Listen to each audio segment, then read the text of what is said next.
Alright guys, day 2, or in some ways the real day 1 of the NBA season. Didn't know if I was going to do a video tonight, and then Wemby did that against Anthony Davis in Dallas, so let's talk about it. I did also see my Celtics lose to the Sixers. The big thing there is Maxey and VJ.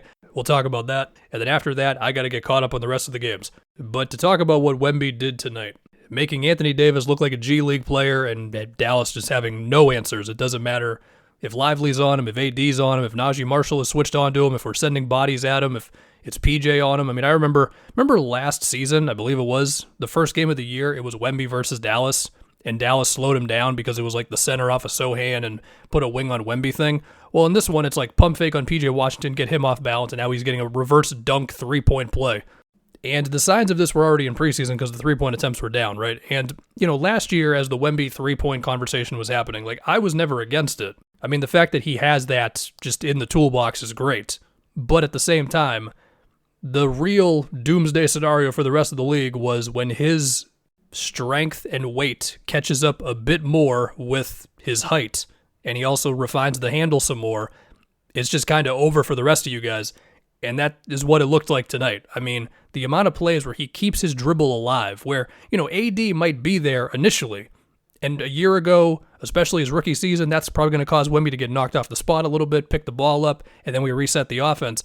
This time, he doesn't get knocked off the spot, keeps the dribble alive with between the legs dribbles and hesitations and whatever else, and then, well, you're not blocking his shot, so you just got to hope that he misses pretty much. And, there was like one drive on Lively where I thought that Lively had him, because I thought that Lively had slid over enough and Wemby was going to have to, like, pick the ball up or whatever, and he just keeps on going, and he ends up with a layup where, his ridiculously long right arm just gets a little scoop thing off. Like any other player or most other players, that's going to be not that. And then he's also blocking Derek Lively with, like, his wrist. I mean, you can go look up the blocks. We've seen the blocks, but, like, one of those layups that Clay had, in real time, I thought Wemby blocked it, and on the replay, Clay was just so rushed because he just knew that Wemby was behind him. So he just front rims it. I mean, the dude, not only does he just defer so many shots, it's like when you do get down there, guys are just rushing or whatever else. But that was established pretty early on in his career. Now it seems like the offense, at least off of this one game, the offense has really hit like what you envisioned with this dude. We're like, I'll admit, in the third quarter, like that 5-6 minute stretch he went on where he was just totally unstoppable on both sides of the floor, it gave me a feeling of watching prime Shaq. The way he's doing it is completely different, because one of those was like a step back three after he blocked a shot, but the idea of, like, there is actually nothing you can do. So anyway, Wemby had a nice game one, to say the least. As for the rest of the Spurs, Dylan Harper had two amazing footwork moments around the rim to get around Cooper. Dwight Powell just, pivot foot, gather steps, up fakes, whatever. Stephon Castle was great. 3 plays I'll remember: stealing it from D'Lo in the backcourt, an amazing skip pass to Keldon off of a screen, and then...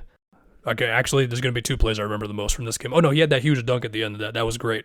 And then Luke Cornett comes in when Wemby's out, and guess what? They don't suck. Luke Cornett's good. And as for Dallas, there's things they got to figure out with this offense. If you're going to try this PJ Washington, Cooper Flag bringing the ball up, and also you're going to try, like, AD playing with Lively or Gafford. Gafford didn't play tonight, but you know what I mean. Then, yeah, your offense might look clunky. There was AD at the 5 minutes in this one. D'Lo played 15 minutes. Cooper didn't shoot well. He had himself a growing pains rookie game. The best rookies still have those. Wemby had at least some of those early on.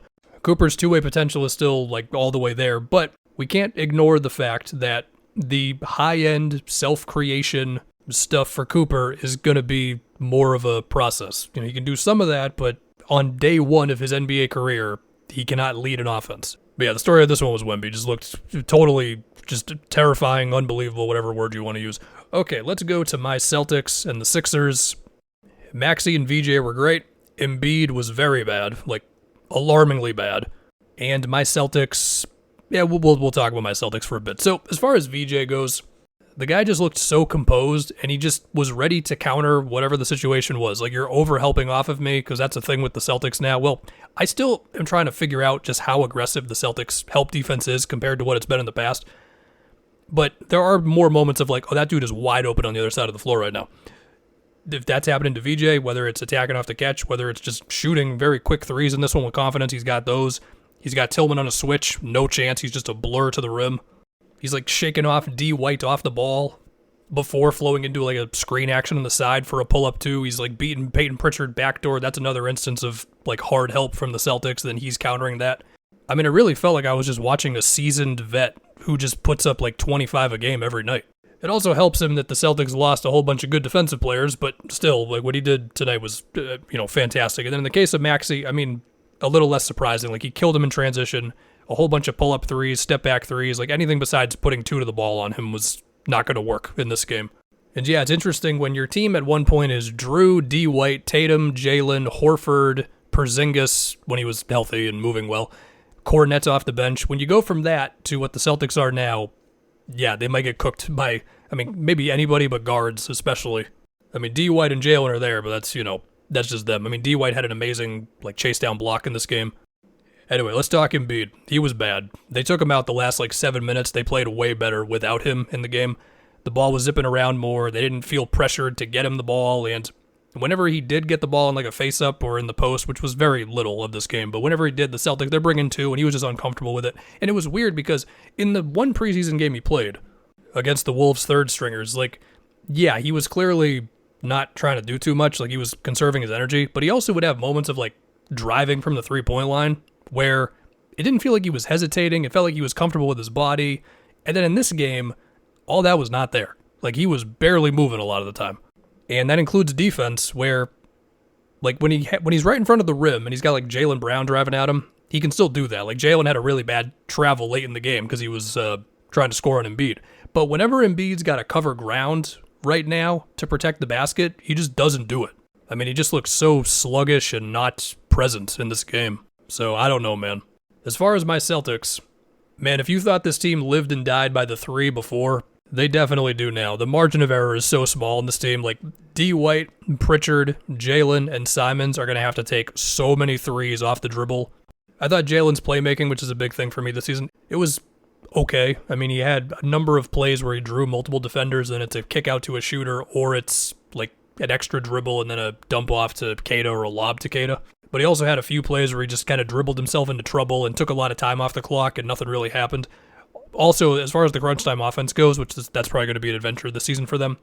Pritchard, it ended up with the ball in his hands, and he just had a panic drive to the rim where they still had time to get something else off, and I'm yeah, it's just going to be an adventure this year. But Jalen had an efficient 25. Anyway, I did see one other game tonight. I saw the last 7 minutes of Pistons Bulls before I see what else happened tonight. I know the Clippers lost by 1 million. I know Ja had 33. Giannis had 37. I'll look at it all. But as far as Pistons Bulls goes, so Ron Holland had 2 big buckets, a 3, and something else. But my takeaway just watching the last 7 minutes is man, I just want to see Cade with a real number 2 guy. Cade had to make just so many tough plays down the stretch of that where they lost multiple pull-up threes off of screen actions. One of them I didn't like to tie the game up, but whatever, a super tough layup where the whole Bulls defense is collapsing on. I'm just man, can they just trade for another 20-some point score, or can Ivy come back soon here? Anyway, that's it. Have a good one, guys. Gonna go look at everything else that happened in the league tonight.